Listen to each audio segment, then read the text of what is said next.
Cue the people who just 2 weeks ago were screaming, "Let's go, Brandon," and cheering as J.D. Vance called Vice President Harris the trash he was going to take out. Now yelling, "Why can't we all come together?" Really? I seem to recall that when your guy lost the last election, you didn't come together.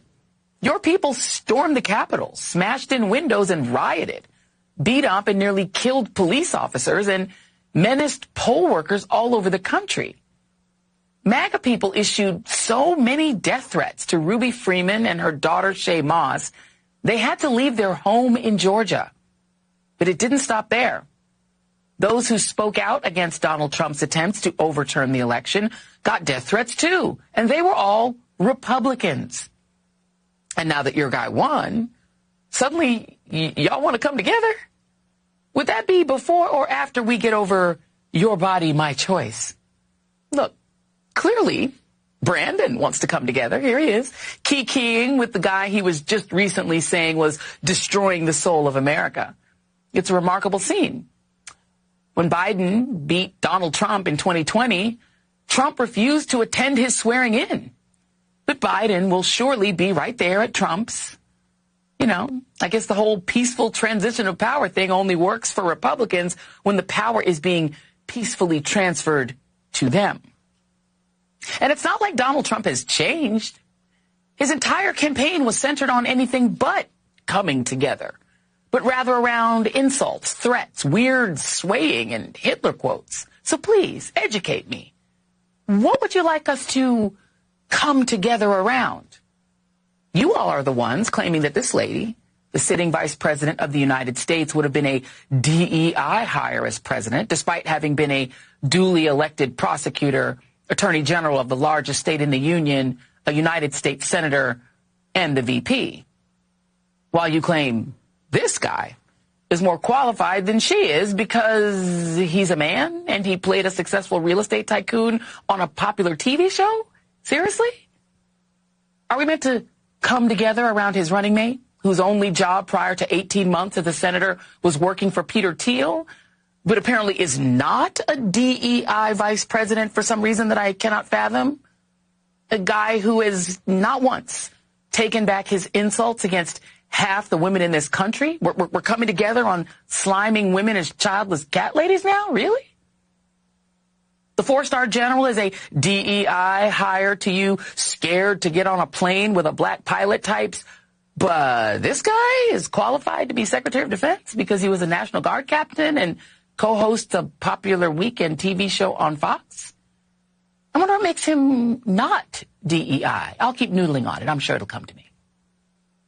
And Trump is hiring a bunch of these underqualified people for really important jobs in his next administration, demanding that we all affirm them as perfectly serious candidates so we can all, come together.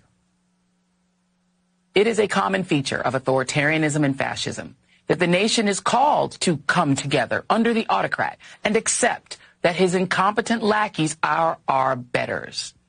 The idea that any random white guy or right-thinking woman with zero background is inherently superior to any black person or woman, no matter how many degrees or qualifications they have, is a conceit of fascism and ethno-nationalism that, no, we cannot come together around.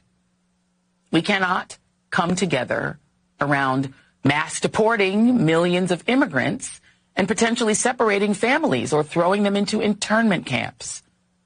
We can't come together around kicking women or gay, bi, or trans people out of the military just because Macho Man weekend TV guys said so. Or around the idea of banning abortion and IVF nationwide and watching more women die from sepsis or more teenagers giving birth to rape babies. We can't come together around Matt Gaetz, who was accused of trafficking a teenage girl, something he denies, being the top law enforcement official in the land and getting to see all the evidence against him, including the identities of his accusers, with the freedom to persecute them and prosecute anyone else that Donald Trump tells him to. We cannot come together around banning accurate black history or renaming military bases after Confederate generals. We cannot come together around ignoring the women who accused Trump of sexually harassing or abusing them.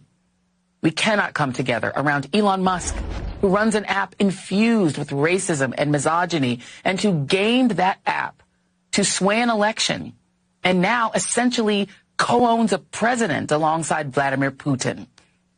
We cannot come together around the United States becoming the junior partner to Russia and the handmaid to letting Bibi Netanyahu and his right-wing religious fanatics destroy what's left of the Palestinian people. Joe Biden is perfectly free to come together with Trump and the people who literally 3 days ago were calling him every name in the book, because he's the president and therefore immune from prosecution by our soon-to-be autocrat under John Roberts' rules for American kings. So he has the privilege of coming together with the guy who quoted Hitler on his way back to the White House. Some of us do not have the privilege to come together around that.